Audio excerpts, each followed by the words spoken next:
Hello and welcome. This is Hena Talati and you are watching It's Tomorrow News. Parts of Australia recently declared natural disaster during once in 100 years floods.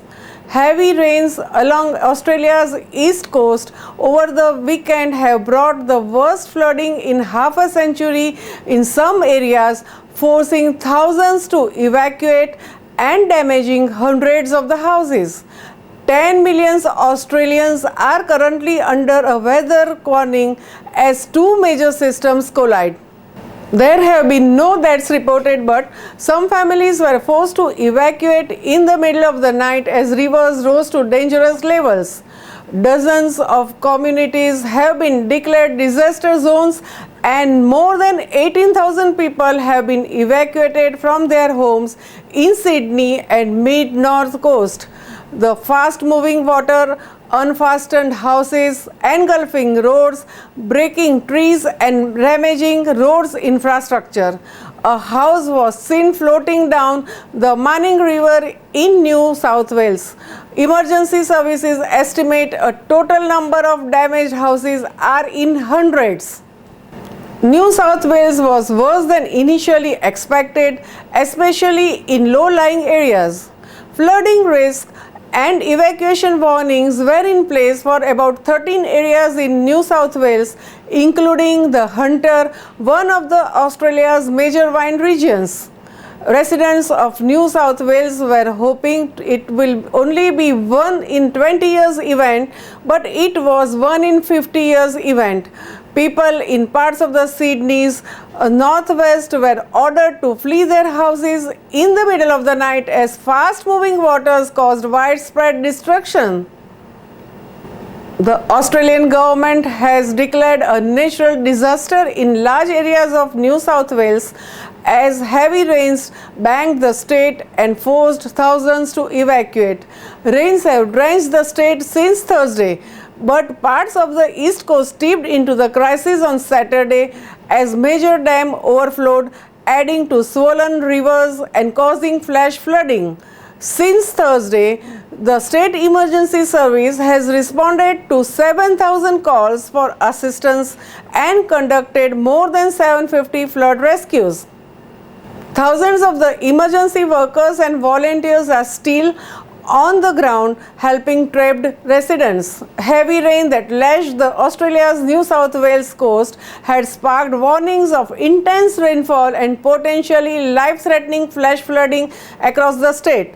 Very intense and potentially life-threatening rainfall is happening on the mid-north coast of Australia.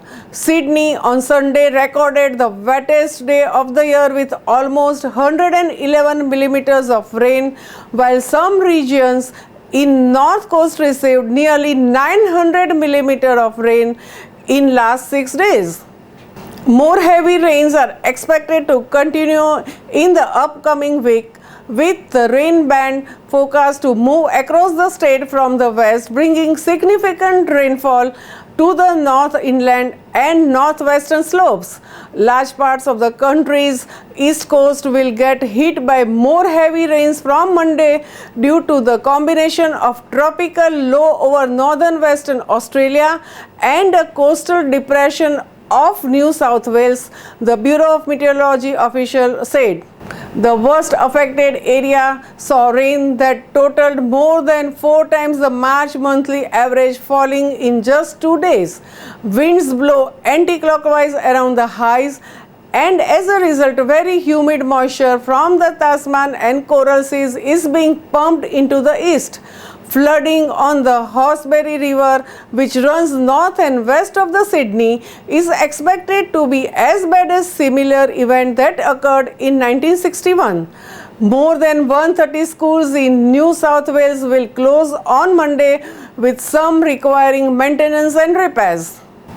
Several major roads were closed across the state and the cleanup operation will take many more weeks. Torrential rain and flooding, which has submerged large swaths of the New South Wales, is in stark contrast with the devastating bushfires that struck Australia in late 2019 and early 2020, when nearly 7% of New South Wales land was scorched. The extreme weather has also affected Australia's COVID-19 vaccine delivery across the New South Wales, disrupting the country's plans to deliver first doses to almost 6 million people over the next few weeks. Southeast Queensland is also on high alert, bracing for thunderstorms and heavy rain as the weather system moves across the neighbouring state. Flood warnings have been issued by the government for a number of Southeast Queensland waterways over the extreme weather events. Queensland authorities have repeated safety warnings after the cars are trapped in the floodwaters. That's all for now. For more weather updates, stay tuned with us. It's Tomorrow News, Hena Talati. For more weather updates like this, and please subscribe our channel.